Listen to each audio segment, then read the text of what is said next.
I'm wondering if some of you are thinking about something that happened 10, 20, 30 years ago, and you're thinking about it and you're like, wow, I don't think I really even looked at the true massiveness of grief. Many of us become masterful at pushing it down, pushing it away, burying it, and hoping that it's going to die. And it doesn't. So my hope for you is that you find the courage to talk about it. You find the courage to love yourself along the way and have some self-compassion. This is part of the human experience, my dears, 100%. You're listening to Make Some Noise podcast, episode number 411.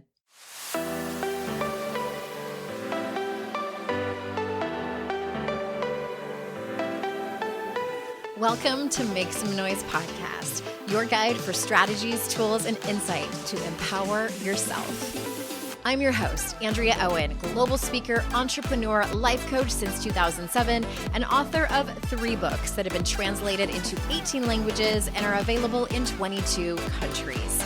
Each week, I'll bring you a guest or a lesson that will help you maximize unshakable confidence, master resilience, and make some noise in your life. You ready? Let's go. Hey everyone, welcome to another episode of the podcast. I am so glad that you're here. It has been a long time coming, and thank you for your patience. I am really excited about today's episode because we are kicking off the Make Some Noise stories that a few of you left over the course of the last several months. I had asked you to go to a page on my website and record a story, a personal story of yours where you made some noise in your life. I gave you a bunch of examples, and I am so excited to share these with you. This particular episode, I'm probably going to have 3 different episodes on these. This one is about drinking and sobriety. I just happened to have 2 stories and decided to put them together in kind of a theme. I mean, who doesn't love a good theme?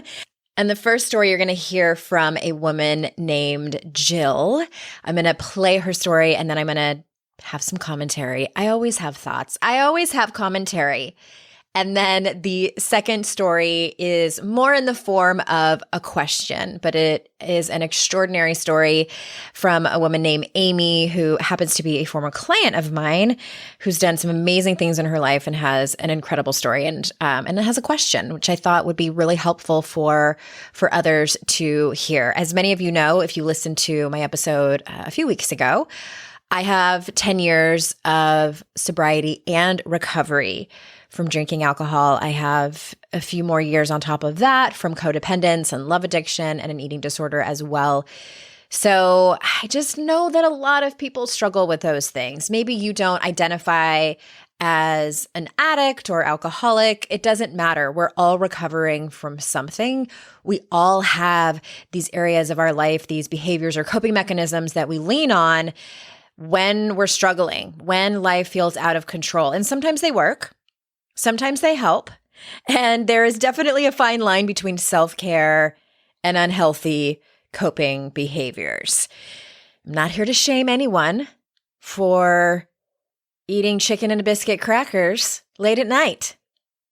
Not that I know what that's like from personal experience. Anyway. Thank you for bearing witness to that.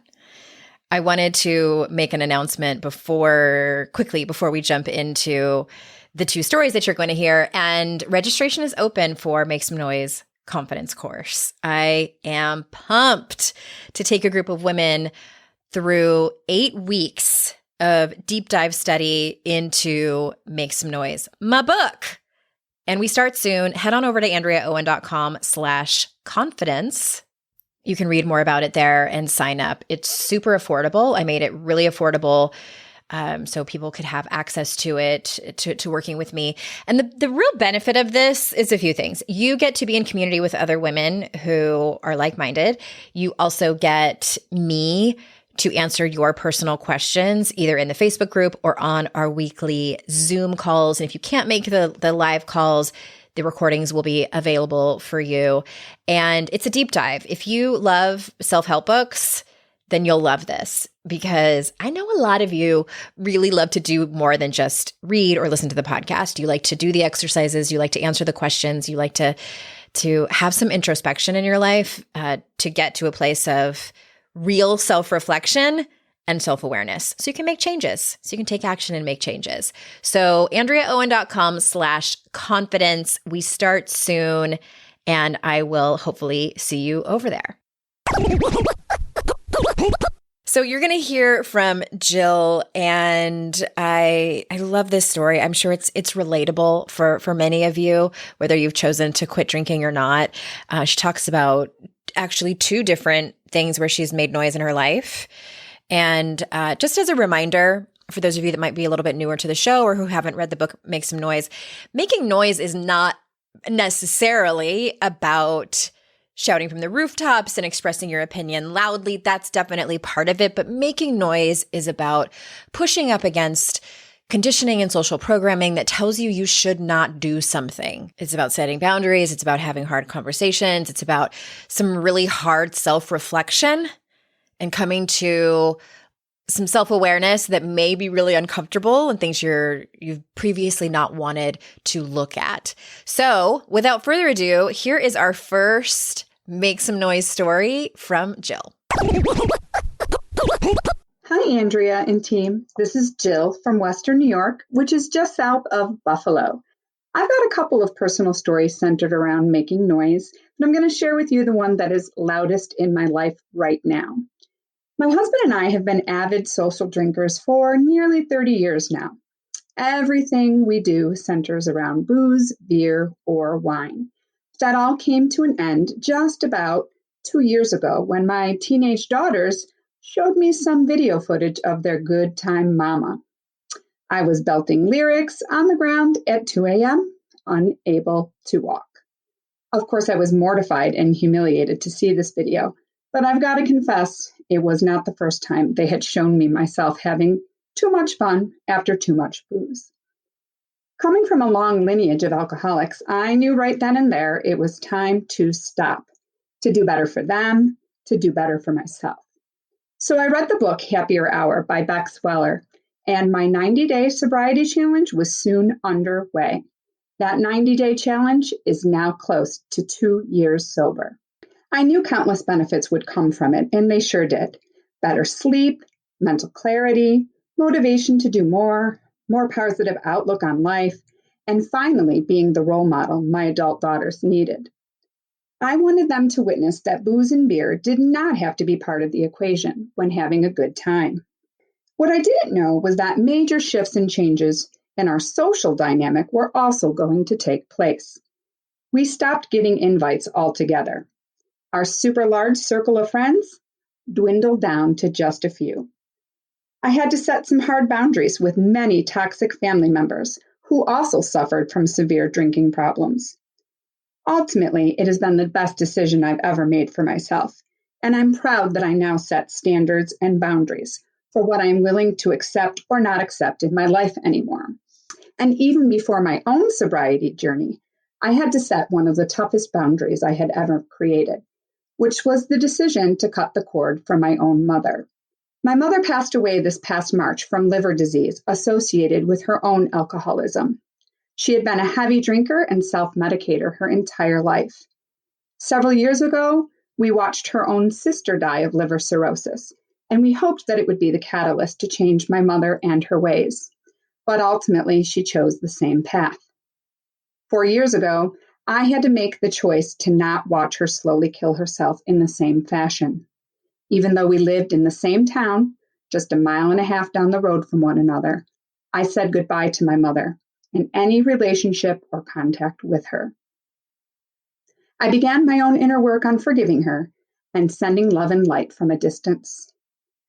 When I got the call this past March that her time was nearing, I upheld one of the toughest decisions and boundaries I had ever made. I did not go to see her. Family members urged me that I would have regrets, but I knew that I had done the hard work and said my goodbyes years earlier, and I was at total peace with my decision, even if they couldn't understand it. In my own sobriety and in upholding the boundary with my mother, I proved that I love myself most. I chose me. My inner peace is and always will be my top priority.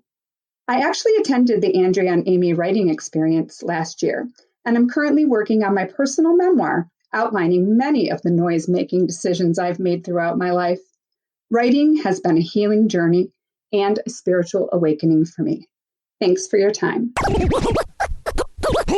Congratulations to Jill for her 2 years of sobriety. And there's a couple of things I want to point out in this story that I absolutely love, that I want to make sure that everybody really hears this. It sounds to me that Jill getting sober was sort of the catalyst that pushed her into making more noise in her life. She started really making changes to her social group. She started setting boundaries with people in her family. And the biggest one is that she set some really difficult boundaries with her mom.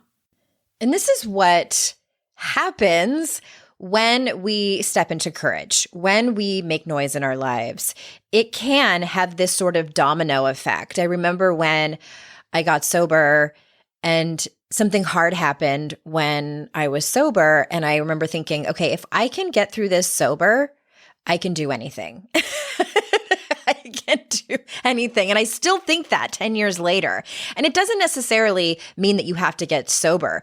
These are other things too. Like when you decide to have that hard conversation, when you decide to apply for your dream job or ask for a raise or negotiate something and you get through it, even if it doesn't work out in your favor, just the courage that it took to do the thing, to take the action, can propel you to do more things because you know, okay, if I can do that, if I can get through that, I can get through anything. I also want to point out when Jill was talking about making those shifts in her social life and she had to make some pretty big changes. And I think that's one of the things that turns people away from getting sober because some people tend to have a tight group of people and these might be friends that they've had for a very long time. And, drinking is sort of the center of their social life. And I get that. And I hear that. And I felt that too. And here's the thing that I want to point out. I want to expand on this a little bit more. And I talked about this a few weeks ago in my 10-year sobriety episode. For most people, your social life will change, especially if your social life centered around drinking. I'm not going to lie and say that nothing changes. It absolutely does. But here's the thing that I want to point out.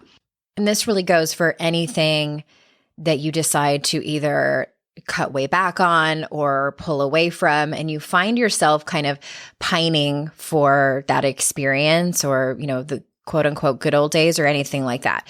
And I'll just share it from the perspective of a personal example. When I quit drinking and I would find myself, at a bar or at a party or even watching it on TV, watching people socialize around alcohol. And I would find myself missing it, which for somebody who's in recovery can be some dangerous thoughts. I fairly quickly and early on, and I don't remember if it was somebody that told me this or it came from all the work that I've done in personal development, but I realized that I had to start asking myself, what is the thing that I'm actually missing from that experience? Because it wasn't the drinking. It wasn't the taste of alcohol. It certainly wasn't the repercussions from drinking, the hangovers, all of that stuff. And it just became messy.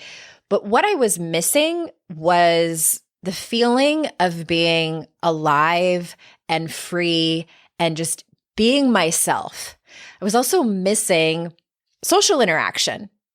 As an extrovert, that's important to me. So those two things are what I was actually missing. And the truth of it is I don't need to have alcohol to experience that. I don't. And if I believe that I do, I'm lying to myself. And it's actually the part of me that wants to go back to drinking. And in 12-step programs, we call that, the addict/alcoholic that sits on the sidelines, warming up, ready to go in when the coach tells us to go in. And it's okay to grieve that part of your life. that you have walked away from. It's okay to grieve it and miss certain aspects of it and also not want to go back there, whether it's an experience or whether it's a person or a group of people. It's okay.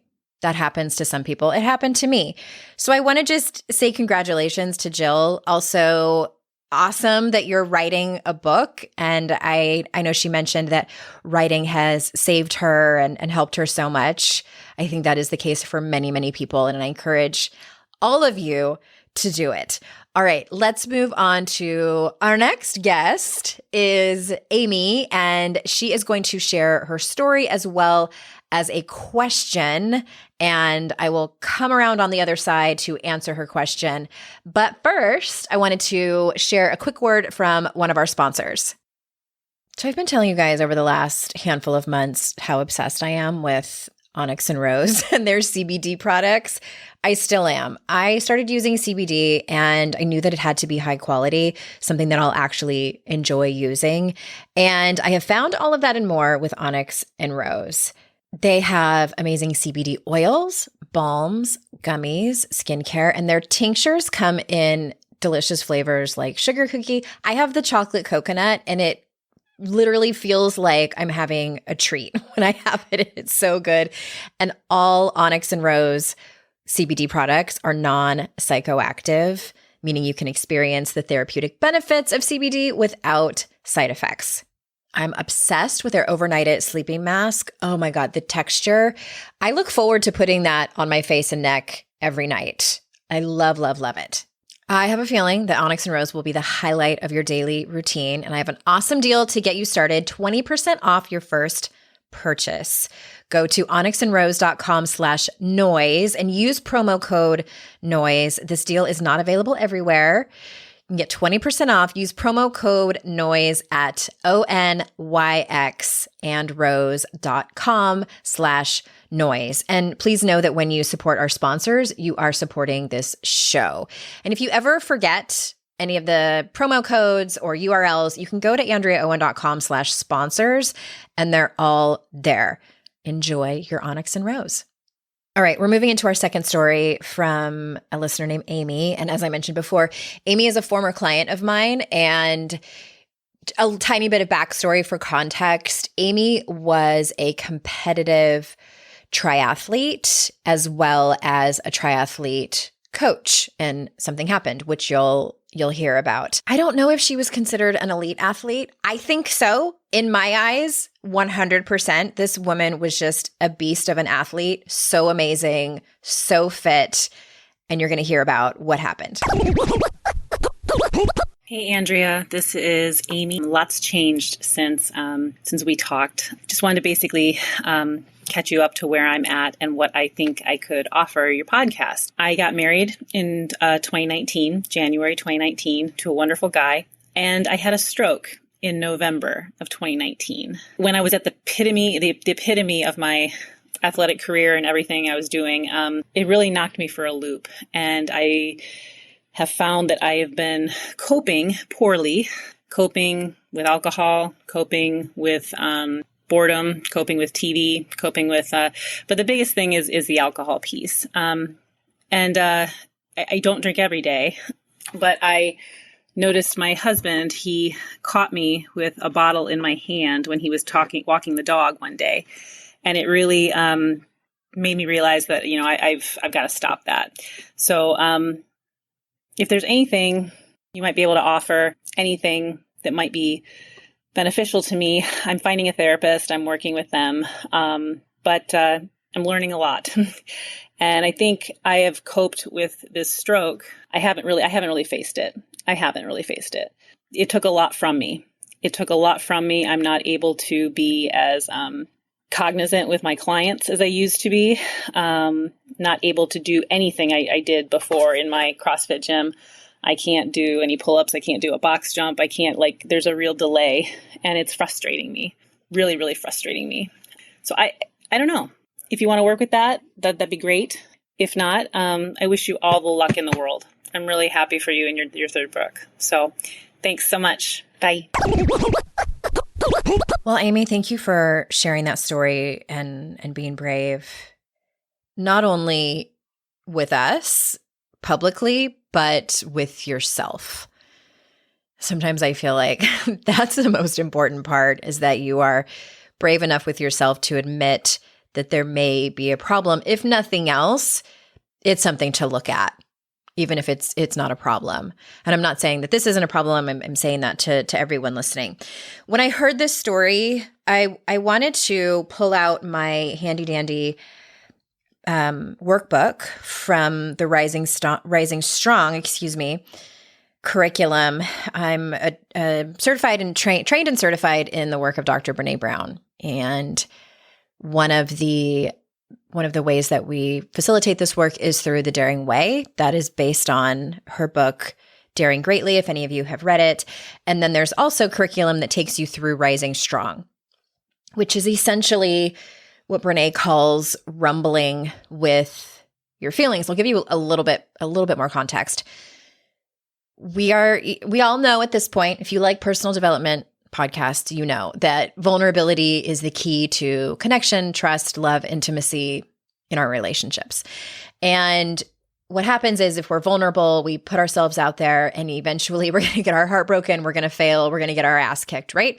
So the question became, how do we keep getting back up again? How do we keep rising up when we have over and over again, evidence that sometimes it doesn't work out and it sucks? The evidence here is this story with Amy being an elite athlete, having a particular sport be such a source of your identity in your whole life, and having an injury where that is taken away from you and where everything changes. How do you keep getting back up again? How do you face that? How do you be vulnerable when it's so incredibly painful? And it could be a death of someone that you love. It could be losing a job. It could be a global pandemic. Absolutely, positively. We experience grief more often, I think, that we talk about, more often than we admit or even know that it's actually happening. And so in the workbook, one of the modules is about grief and rumbling with grief. And I find myself going back to this particular module with clients, even if I'm not taking them through this curriculum, because it inevitably comes up in one or more of our sessions. So I'm going to read some of it to you and explain, and I'm going to use Amy's story as an example to walk you through what this might look like. All right. Rumbling with grief, exploring the tangle of loss, longing, and feeling lost. So essentially, Brené breaks grief down into those three sort of categories, if you will: loss, longing, and feeling lost. And I'm going to explain how they're different. So she says, the more difficult it is for us to articulate our experiences of loss, longing, and feeling lost to the people around us, the more disconnected and alone we feel in our grief. And I'm wondering, in Amy's example that she shared with us, if that is the reason that she finds herself drinking more often. All right, so let's talk about loss. Brené says in the workbook, loss. Grief seems to create losses within us that reach beyond our awareness. We feel as if we're missing something that was invisible and unknown to us while we had it, but is now painfully gone. So when we think about Amy's story in particular, I wonder, and I'm making some assumptions here, I wonder if the loss that she's feeling that might be beyond her awareness, or it might be very clear to her, that thing that's missing is her ability to do the physical things as easily as she did before. Or maybe it's that the progress she's making is so incredibly painfully slow in her opinion and experience. Maybe it's that she feels the loss of her identity essentially being taken away. Could be a multitude of things, but I want to read that again. Loss. Grief seems to create losses within us that reach beyond our awareness. We feel as if we're missing something that was invisible and unknown to us while we had it, but is now painfully gone. I'm going to give you another example. So when I went through my divorce, I was so unprepared for the grief that came with it. And I kept feeling grief and being very confused by it because I was assuming that I was grieving the loss of my marriage, just my marriage, and grieving the loss of my ex-husband, which didn't feel totally complete. And I'm like, no, that's not it. Because I know it was very clear I didn't belong in that marriage. It was very clear that our divorce was what was best for me. And what I came to realize years out, took me years to realize this, that what I was missing was the sense of community that I had when I was married to him. Because of the family that he had. It was not a perfect family, but it was my community. And so that's what was beyond my reach, that was beyond my awareness, and that I felt like I was missing something and I didn't know what it was. But I felt like it was painfully gone, 100%. That's the loss in grief. And again, all of these things are grief. It's just sort of like the nuance of grief. Okay, second one is longing. And here's what she says. Longing isn't conscious wanting. It's an involuntary yearning for wholeness, for understanding, for meaning, and for the opportunity to regain or even simply touch what we've lost. And then the question posed is there something you're longing for in your story? And I wonder for Amy if it's that she is longing for understanding why this happened to her. If she feels like she has to put meaning around it, but it is not prepared for that.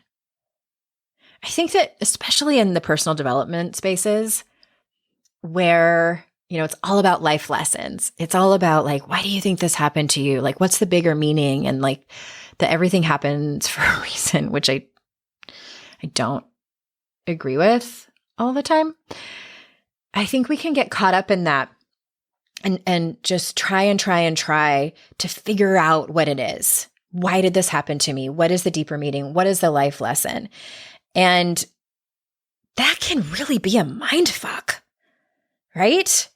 That longing for understanding and for meaning, the opportunity to regain or even simply touch what we've lost.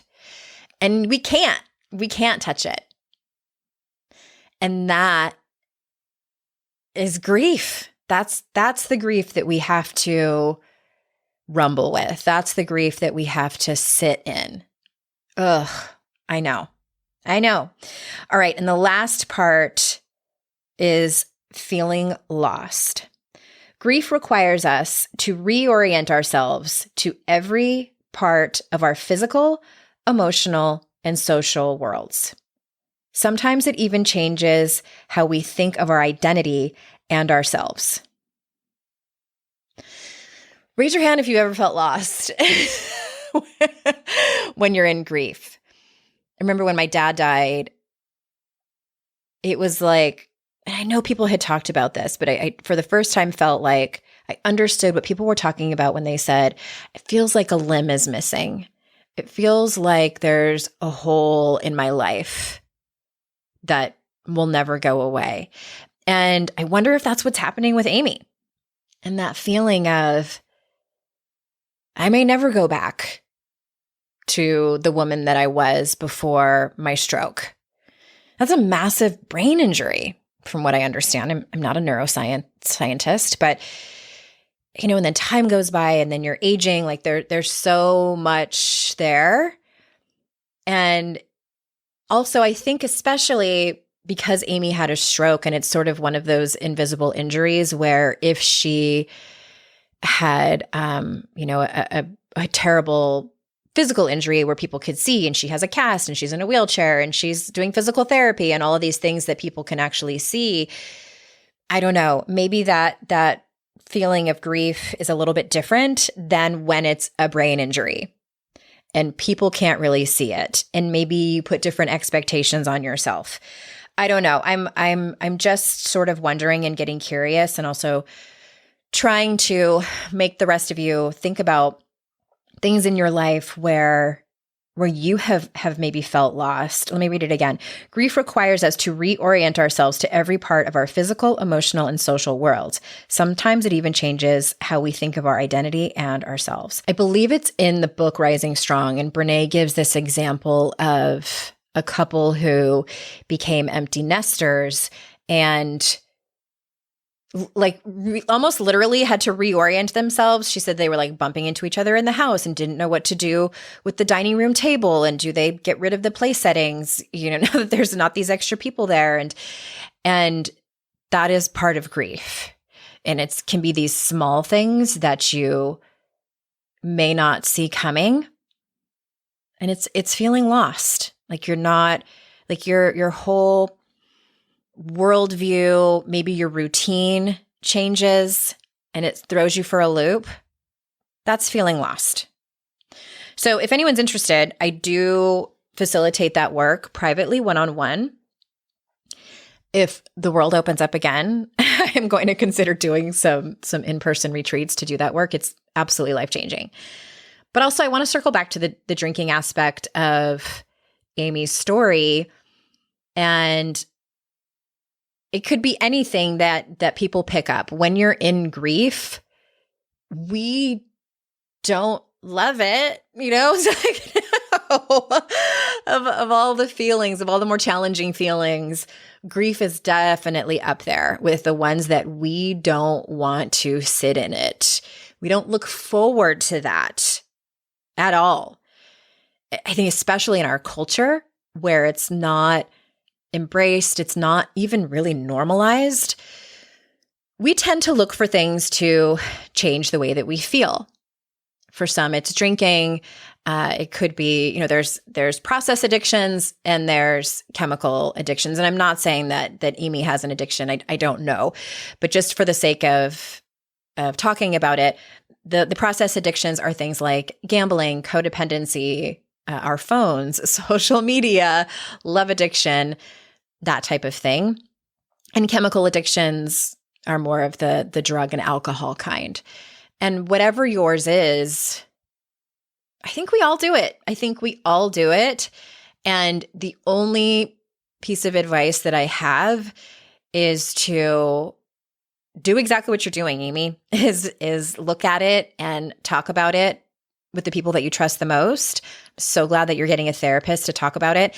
And when it comes to chemical addictions or, chemical coping mechanisms in this case, we do have the option to totally quit and see what happens. And of course, I just caveat, if you feel that you are truly, truly physically, chemically addicted to any kind of drug or alcohol, please get help, detox in the right way and see a medical professional for that. It can be very dangerous to quit cold turkey.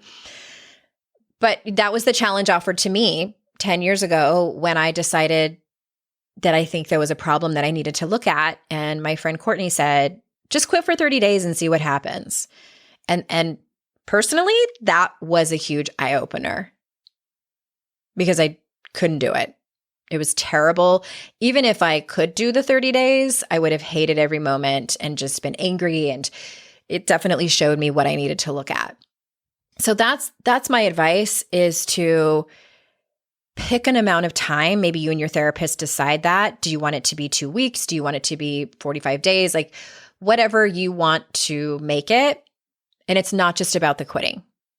It's not at all. It's really about what happens in the meantime. Start talking about your grief. Start going through the loss, the longing, and the feeling lost, and see what comes up.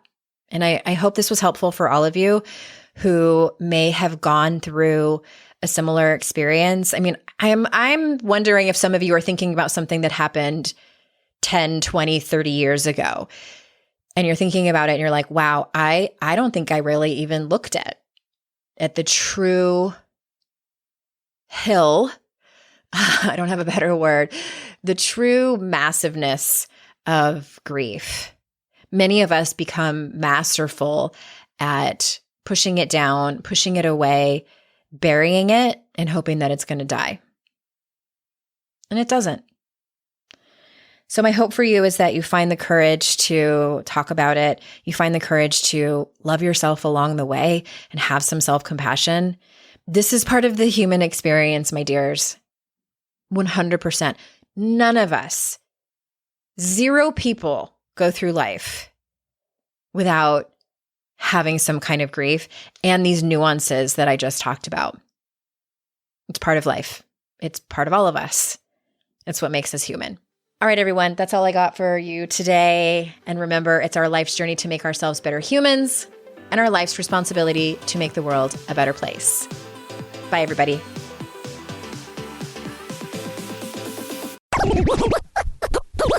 Hey everyone, thanks again for listening to the show. And just a quick reminder that if your company needs a speaker or a trainer, I might be the right person for you.